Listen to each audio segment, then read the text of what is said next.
ഇനി നമ്മൾ monochromatic aberration ഒന്നുകൂടി ഡീറ്റെയിൽ ആയിട്ട് പഠിക്കാൻ പോവുകയാണ്. മോണോക്രോമാറ്റിക് അബറേഷൻ എന്ന് പറഞ്ഞാൽ നമുക്കറിയാം എന്താണെന്നുള്ളത്. 2 റീസൺസ് കാരണം അതുണ്ടാകുന്നു. മോണോക്രോമാറ്റിക് ലൈറ്റിലാണ് ഇത് കാണുക, അതായത് അതിനെന്ത് ഉണ്ടായിരിക്കുള്ളൂ, ഒരു സിംഗിൾ ആയിട്ടുള്ള വേവ് ലെങ്തേ ഉണ്ടായിരിക്കുള്ളൂ. ഈ മോണോക്രോമാറ്റിക് അബറേഷൻ തന്നെ 5 ടൈപ്പാണ് ഉള്ളത്.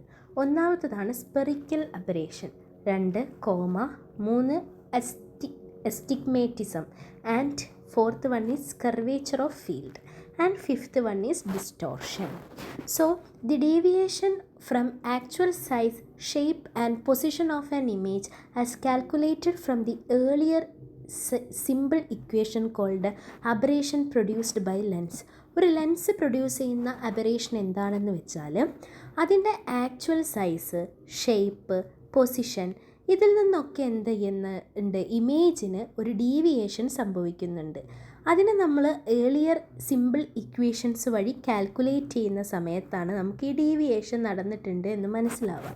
അതിനെ നമ്മൾ പറയുന്ന പേരാണ് ലെൻസിൻ്റെ aberration. So deviation from actual size, shape, position of an image as calculated from the earlier simple equations. നമ്മളിതിന് മുമ്പ് പഠിച്ചിട്ടുള്ള ലെൻസ് ഇക്വേഷൻ ഇതൊക്കെ യൂസ് ചെയ്തിട്ട് നമുക്ക് മനസ്സിലാക്കാൻ പറ്റും ആക്ച്വലായിട്ട് ആ ഇമേജിന് ഉണ്ടായിട്ടുള്ള സൈസ്, ഷേപ്പ്, പൊസിഷൻ, ഇതിൽ നിന്നൊക്കെ ആ ഇമേജിന് എന്തുണ്ടായിട്ടുണ്ടാവും, ഒരു ഡീവിയേഷൻ ഉണ്ടായിട്ടുണ്ട്. അതിനെ നമ്മൾ പറയുന്ന പേരാണ് ലെൻസിൻ്റെ aberration. And aberrations produced by variation of refractive index. Refractive ഇൻഡെക്സിന് എന്ത് സംഭവിക്കുന്നു, വേരിയേഷൻ ഉണ്ടാവുന്നു with wavelength of light. ലൈറ്റിൻ്റെ വേവ് ലെങ്ത്ത് ഇപ്പോൾ λ1ൻ്റെ റിഫ്രാക്റ്റീവ് ഇൻഡെക്സ് μ1 ആവും, λ2ൻ്റെ റിഫ്രാക്റ്റീവ് ഇൻഡെക്സ് μ2 ആവും. അതായത് വിത്ത് റെസ്പെക്ട് ടു ആ വേവ് ലെങ്ത് ഓഫ് ലൈറ്റ് അതിൻ്റെ റിഫ്രാക്റ്റീവ് ഇൻഡെക്സിന് എന്ത് നടക്കുന്നു, വേരിയേഷൻ നടക്കുന്നു. അതുവഴിയും എന്തുണ്ടാകുന്നു, അബറേഷൻ ഉണ്ടാകുന്നു.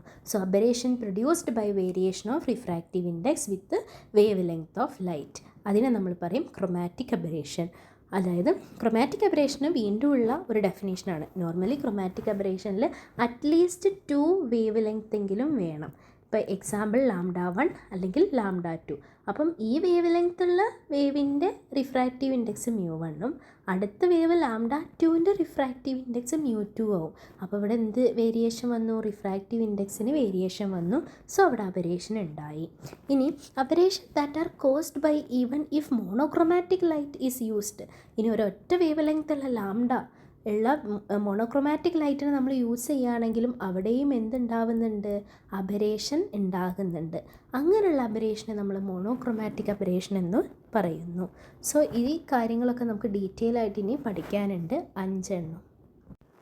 അത് പഠിക്കുന്നതിന് മുമ്പ് നമുക്ക് എങ്ങനെ ക്രൊമാറ്റിക് അബറേഷനെ റിമൂവ് ചെയ്യാം അതിനുള്ള കുറച്ച് മെത്തേഡ്സ് പഠിക്കാം. Methods four removing chromatic aberration. ഇപ്പോൾ ക്രൊമാറ്റിക് അബറേഷൻ എന്ന് പറഞ്ഞാൽ തന്നെ മനസ്സിലാക്കുക, ഇവിടെ യൂസ് ചെയ്തിട്ടുള്ള ലൈറ്റ് എങ്ങനെയാണ്, സെയിം വേവ് ലെങ്ത്തുള്ള ലൈറ്റ് ആയിരിക്കും.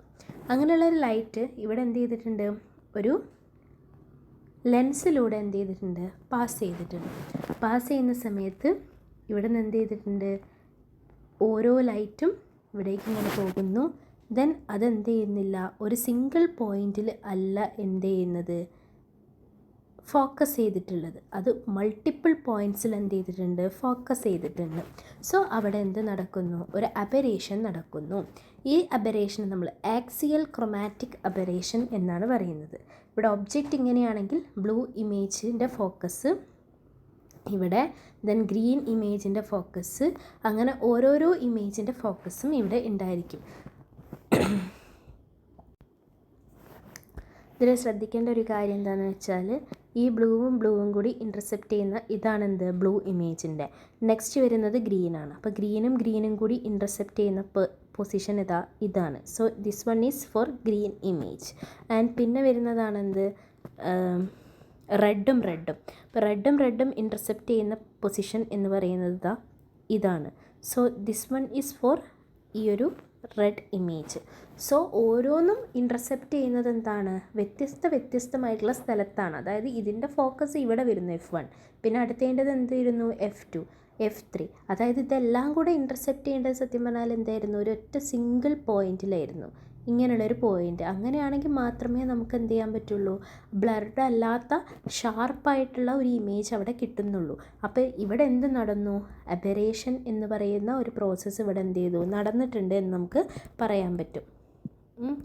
ഇനി നമുക്ക് എങ്ങനെയൊക്കെ ഏതൊക്കെ മെത്തേഡ്സ് യൂസ് ചെയ്തിട്ട് ക്രൊമാറ്റിക് അബറേഷനെ ഇല്ലാതാക്കാം എന്നുള്ളതാണ് നമ്മൾ നോക്കാൻ പോകുന്നത്. അതിൽ ഫസ്റ്റ് വണ്ണാണ് എന്ത്, യൂസിങ് അക്രൊമാറ്റിക് ലെൻസ് കോമ്പിനേഷൻ.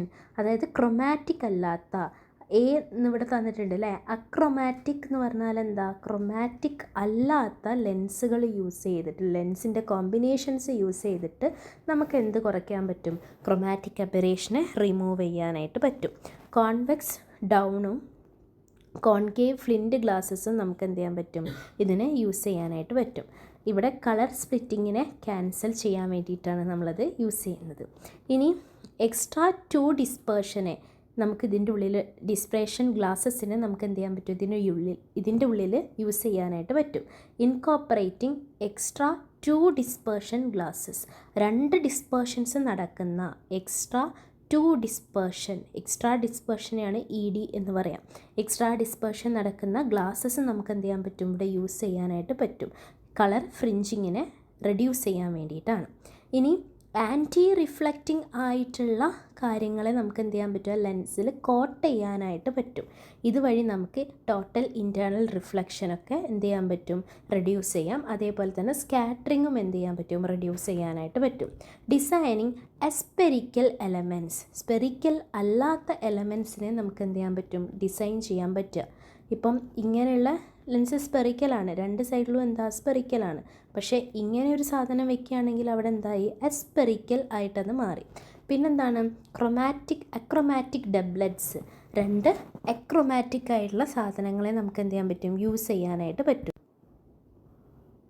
ഇവിടെ ഓരോന്നിനുള്ള എക്സാമ്പിൾസ് കൊടുത്തിട്ടുണ്ട്. ഇതൊരു അക്രൊമാറ്റിക് ആയിട്ടുള്ള